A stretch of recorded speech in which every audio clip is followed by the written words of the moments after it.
ভগবান হচ্ছেন সমস্ত কারণের মূল কারণ। He the cause of all causes.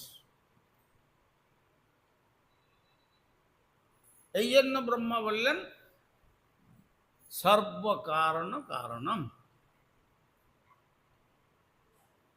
ঈশ্বর পরম কৃষ্ণ সচ্চিদানন্দ বিগ্রহ, অনাদির আদি, অনাদির আদি, অনাদিরও আদি, যার আদি নাই তারও আদি গোবিন্দ।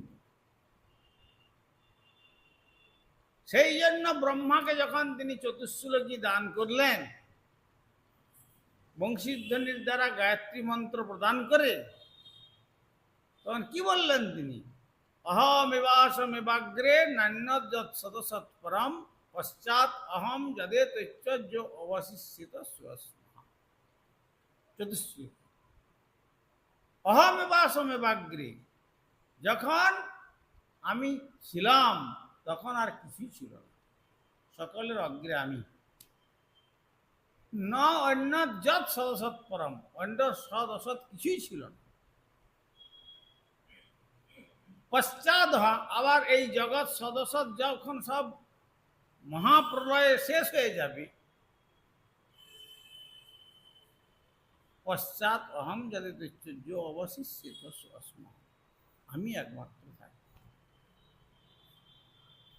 তখন এই প্রকৃতি, জীবাত্মা, এ সমস্ত কিছু আত্মস্বরূপে সেখানে তার অঙ্গেতে স্থান পায়।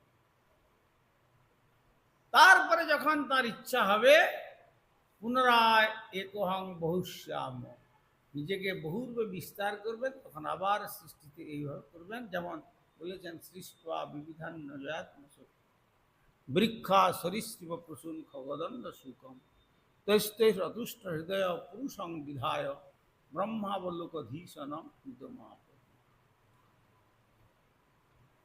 এইভাবে শ্রী ভগবান অনাদির আদি, সমস্ত কারণের কারণ,